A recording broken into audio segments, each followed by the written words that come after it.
Hello, good morning, जोहार। मैं राजू और आप देख रहे हैं 24 झारखंड न्यूज। चलिए जानते हैं झारखंड की आज की 25 मुख्य बड़ी खबरों। 16 व 17 दिसंबर को होने वाली झारखंड सामान्य स्नातक योग्यताधारी संयुक्त प्रतियोगिता परीक्षा स्थगित। जेएसएससी की ओर से 16 व 17 दिसंबर को आयोजित झारखंड सामान्य स्नातक योग्यताधारी संयुक्त प्रतियोगिता परीक्षा 2023 स्थगित कर दी गई है। इसे लेकर सोमवार को झारखंड कर्मचारी चयन आयोग जेएसएससी ने नोटिस जारी कर दिया है। इससे छात्रों में काफी निराश है। परीक्षा के ठीक पहले जेएसएससी ने यह सूचना जारी की है। जेएसएससी ने इन तारीखों को परीक्षा के आयोजन में असमर्थता जाहिर की है। जेएसएससी ने अगले आदेश तक के लिए परीक्षा स्थगित कर दी है। यह पहली बार नहीं है जब सामान्य स्नातक योग्यताधारी संयुक्त प्रतियोगिता परीक्षा की तिथि में बदलाव हुआ है। इससे पहले आयोग के द्वारा 14 व 15 अक्टूबर को परीक्षा आयोजित करने की संभावना जारी की गई थी। इसके बाद 16 व 17 दिसंबर को निर्धारित किया गया और अब अगले आदेश तक के लिए इस परीक्षा को स्थगित कर दी गई है। जानकारी के मुताबिक नए साल में 6-7 जनवरी को परीक्षा आयोजित करने की तैयारी आयोग के द्वारा नए सिरे से की गई है। झारखंड कर्मचारी चयन आयोग के द्वारा आयोजित होने वाली स्नातक स्तरीय संयुक्त प्रतियोगिता परीक्षा 2023 में करीब 6.5 लाख अभ्यर्थियों ने आवेदन किया है। आयोग के द्वारा ऑनलाइन मोड में 3 पालियों में लिखित परीक्षा आयोजित होना है। इस वजह से रांची सहित राज्य भर के विभिन्न जिलों में 100 से अधिक परीक्षा केंद्र बनाए गए थे। इन परीक्षा केंद्रों पर समुचित तैयारी करने की जिम्मेदारी स्थानीय जिला प्रशासन को भी दी गई थी, मगर ऐन वक्त पर परीक्षा को स्थगित किए जाने के बाद जहां छात्रों को निराश हाथ लगी है, वहीं आयोग के कामकाज पर सवाल उठने लगे हैं।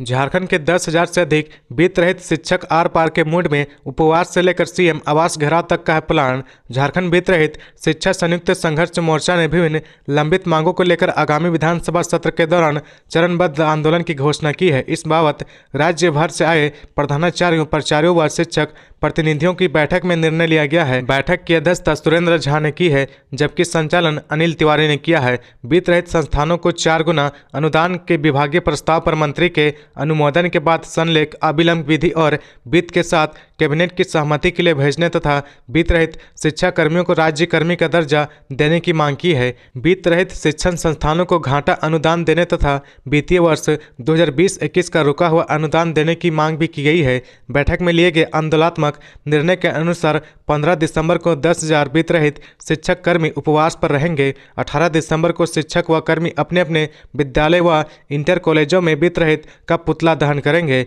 मोर्चा की ओर से मुख्यमंत्री को ज्ञापन दिया जाएगा। 19 दिसंबर को विधानसभा के समक्ष 1 दिवसीय धरना दिया जाएगा। सरकार आपके द्वार कार्यक्रम में पहुंचे सीएम हेमंत सोरेन 168 करोड़ की योजनाओं की दी सौगात। झारखंड के मुख्यमंत्री हेमंत सोरेन बोकारो 4 प्रखंड के सोनाबाद में आपकी योजना आपकी सरकार आपके द्वार कार्यक्रम में शामिल हुए। मुख्यमंत्री ने जिला वासियों को 168 करोड़ 21 लाख 88 हजार रुपए की योजनाओं की सौगात दी। इसमें 49 करोड़ 23 लाख 29 हजार की योजनाओं का उद्घाटन और 118 करोड़ 98 लाख 58 हजार की योजनाओं का शिलान्यास किया। इसके अलावा सीएम ने 371 करोड़ 56 लाख 79 हजार रुपए की परिसंपत्तियों का वितरण लाभार्थियों के बीच किया। सीएम हेमंत सोरेन ने कई लोगों और छात्राओं से सीधा संवाद किया और उनको योजनाओं की जानकारी दी। इसके साथ ही उनसे लाभ लेने की अपील भी की है। इस कार्यक्रम में आम सभा को संबोधित करते हुए सीएम ने कहा कि 24 नवंबर 2023 से प्रदेश के गांव-गांव में शिविर लगाए जा रहे हैं, जहां सभी विभागों का स्टॉल लगाया जाएगा। सरकार बनने से पहले ही मैंने कहा था कि सरकार बनेगी तो वह दिल्ली और रांची से नहीं बल्कि गाँव से सरकार चलाई जाएगी। हमारा सपना अब साकार हुआ है। सीएम हेमंत सोरेन ने कहा कि पिछली बार ऐसे शिविरों में 55 लाख आवेदन प्राप्त हुए तो मैं हैरान रह गया। इससे साफ लगता है कि पूर्ववर्ती सरकारों ने आम जनता के लिए कोई काम नहीं किया। इस राज्य की जनता ने पिछड़ेपन का दर्द झेला है। हमने आपका दर्द को समझा। कोरोना के कारण घरों में कैद रहे, लेकिन जैसे ही कोरोना खत्म हुई वैसे ही हमारी सरकार जनता को योजनाओं से लाभान्वित करने के काम में जुट गई है। झारखंड के सीएम हेमंत सोरेन को ईडी का 6ठा समन मंगलवार को पूछताछ के लिए बुलाया। झारखंड के मुख्यमंत्री हेमंत सोरेन को ईडी ने एक बार फिर समन भेजा है। मंगलवार को उन्हें पूछताछ के लिए बुलाया गया है। इससे पहले जांच एजेंसी 5 बार समन भेज चुकी है और हेमंत सोरेन कोर्ट में याचिका विचाराधीन होने के चलते हाजिर नहीं हुए थे।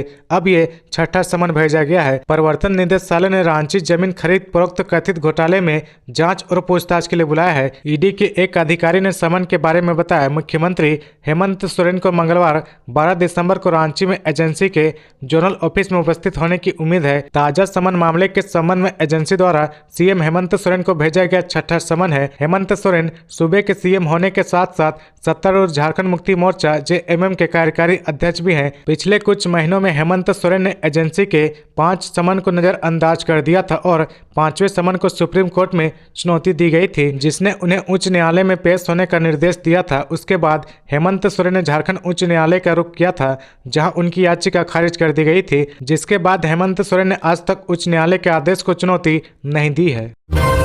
धीरज साहू के खजाने की गिनती पूरी, 40 मशीनों ने गिने 353 करोड़ रुपए। इनकम टैक्स डिपार्टमेंट ने सांसद धीरज प्रसाद साहू और उनके करीबियों के यहां छापेमारी में करोड़ों के कैश जब्त किए हैं। धीरज प्रसाद साहू के ठिकानों पर छापेमारी कर इनकम टैक्स डिपार्टमेंट ने अब तक 353 करोड़ रुपए की नकदी बरामद की है। बता दें कि 6 दिसंबर को धीरज साहू के ठिकानों पर छापे के बाद से ईडी कैश की गिनती कर रही थी। आयकर विभाग ने बुधवार को परिसर में छापा मारा और अलमारी के रैक में रखे नोटों के ढेर पाए। गिनती शुरू तो हुई, लेकिन 1-2 दिन में खत्म नहीं हो सकी, क्योंकि जिस एसबीआई शाखा में नोट गिने जा रहे थे वहां भी सामान्य कामकाज हो रहा था। कर्मचारियों ने पहले कहा था कि गिनती सप्ताह के अंत तक पूरी हो सकती है। धीरज साहू के विभिन्न ठिकानों से जब्त किए गए नोटों की रविवार रात 10 बजे खत्म हुई। टिटलागढ़ के बैंक में 11 करोड़ रुपए और संबलपुर में 37.50 करोड़ की गिनती शाम में ही पूरी हो गई थी। गिनती में 65 कर्मियों को 2 शिफ्ट में लगाया गया था। 40 मशीनों से गिनती की जा रही थी। रिजर्व में भी 10 मशीनें रखी गई थी। रविवार को छुट्टी होने के कारण पर्याप्त मशीन और कर्मी उपलब्ध हो गए और यही कारण है कि नोटों की गिनती जल्दी पूरी हो गई। इस गिनती ने एक तमाशा बना दिया, क्योंकि यह देश में किसी एक ऑपरेशन में सबसे बड़ी नकदी बरामदी बन गई है। जिस एसबीआई शाखा में गिनती हुई है वहां से नकदी से भरे 176 बैग मिले हैं। वाराणसी रांची कोलकाता एक्सप्रेसवे झारखंड के इन शहरों से गुजरेगी। वाराणसी रांची कोलकाता ग्रीनफील्ड 6 लेन एक्सप्रेसवे का झारखंड में करीब 210 किलोमीटर में निर्माण होना है। वहीं बिहार में करीब 159 किलोमीटर लंबाई में 7 पैकेज में निर्माण होना है। बिहार में नए साल तक निर्माण कार्य तेजी से शुरू होने की संभावना है, लेकिन झारखंड में प्रोजेक्ट का काम नहीं हो पा रहा है।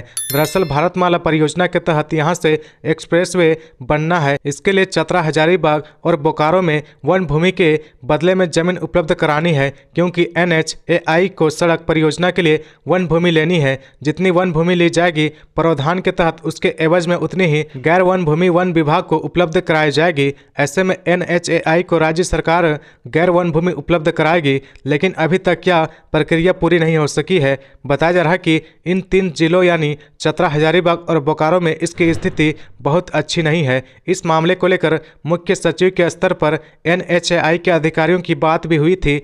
जल्द जमीन उपलब्ध कराने का आश्वासन मिला था। इस पूरे प्रोजेक्ट की लंबाई करीब 610 किलोमीटर है। झारखंड में इसकी लंबाई 210 किलोमीटर होगी। यह एक्सप्रेसवे रामगढ़ से होकर भी गुजरेगी। एनएचएआई के अफसरों ने राज्य सरकार को पूरे मामले से अवगत कराया था। यह बताया गया था कि वन भूमि के नहीं मिलने के कारण प्रोजेक्ट को पूरा करने में देरी हो सकता है। ऐसे में इस दिशा में जल्द कार्रवाई हो। एनएचएआई के चेयरमैन संतोष यादव ने भी इस बाबत राज्य सरकार को पत्र लिखा था। हालांकि अब तक इस दिशा में कोई कार्य नहीं हुआ है। मुख्यमंत्री मेधा छात्रवृत्ति परीक्षा में 3 छात्र छात्राओं ने मारी बाजी। पचम्बा स्थित शारदा कन्या मध्य विद्यालय के 3 छात्र छात्राओं ने मुख्यमंत्री मेधा छात्रवृत्ति परीक्षा में सफलता हासिल की है। स्कूल के प्रधानाध्यापक अशोक कुमार मिश्रा ने कहा कि इसके पूर्व भी इस विद्यालय के 5 छात्र छात्राओं ने राष्ट्रीय मेधा छात्रवृत्ति परीक्षा में सफलता हासिल की थी। स्कूल में बच्चे को गुणवत्तापूर्ण शिक्षा के साथ साथ कंप्यूटर की शिक्षा दी जा रही है। इसका परिणाम यह है कि विद्यालय के छात्र छात्राएं लगातार परीक्षा में सफलता हासिल कर रहे हैं। मुख्यमंत्री मेधा छात्रवृत्ति परीक्षा में आंशिक गुप्ता, सुमित कुमार, सलोनी कुमारी ने सफलता प्राप्त कर विद्यालय का नाम रोशन किया है। शिक्षिका तनुप्रिया एवं स्वीटी कुमारी ने कहा कि सफल छात्र छात्राओं को पुरस्कृत किया जाएगा। इसके अलावा शिक्षिका सुनीता गुप्ता, पूनम कुमारी, माया मरियम हास्ता, प्रमोद कुमार वर्मा, एमएससी अध्यक्ष सरिता देवी व सीआरपी घनश्याम वर्मा ने सफल छात्र छात्राओं को शुभकामनाएं दी। सरायकेला में सरकार आपके द्वार कार्यक्रम के शिविर में पहुंचे मंत्री चंपई सोरेन। सरायकेला में आयोजित सरकार आपके द्वार कार्यक्रम के शिविर में मंत्री चंपई सोरेन शामिल हुए और जरूरतमंदों के बीच परिसंपत्तियों का वितरण किया। इस दौरान उन्होंने कांग्रेस के राज्यसभा सांसद धीरज साहू के ठिकानों से कैश बरामदी मामले पर भी बयान दिया है। झारखंड सरकार के आदिवासी कल्याण एवं परिवहन मंत्री चंपई सोरेन ने कहा कि झारखंड से कांग्रेस के राज्यसभा सांसद धीरज साहू एक बड़े कारोबारी हैं। कारोबार से जुड़े उनके पैसे एजेंसी द्वारा जब्त किए जा रहे हैं। जांच जारी है, जांच में सब साफ हो गया है। चंपई सोरेन सोमवार को सरायकेला जिले के गम्हरिया प्रखंड अंतर्गत यशपुर पंचायत में आयोजित आपकी योजना आपकी सरकार आपके द्वार कार्यक्रम में भाग लेने पहुंचे थे। इस अवसर पर आयोजित कार्यक्रम का उद्घाटन मंत्री चंपई सोरेन ने दीप प्रज्वलित कर किया। मंत्री चंपई सोरेन ने कहा कि झारखंड पूरे देश का इकलौता राज्य है जहां की सरकार खुद चलकर गांव से लेकर शहर तक आम जनमानस के बीच पहुंच रही है। सरकार के सभी लोक कल्याणकारी योजना का लाभ देने के लिए आपकी योजना आपकी सरकार आपके द्वार कार्यक्रम के तीसरे चरण की शुरुआत की गई है। तो ये थी आज की झारखंड की टॉप बड़ी खबरें। इसी तरह झारखंड की हर छोटी सी बड़ी खबर देखने के लिए आप हमारे चैनल 24 झारखंड न्यूज को सब्सक्राइब करके बेल आइकन प्रेस कर ले, जिससे झारखंड की हर छोटी सी बड़ी खबर की अपडेट आप तक पहुंचता रहे। तो आज के लिए बस इतना ही, हमें दीजिए इजाजत, फिर मिलते हैं नेक्स्ट न्यूज में।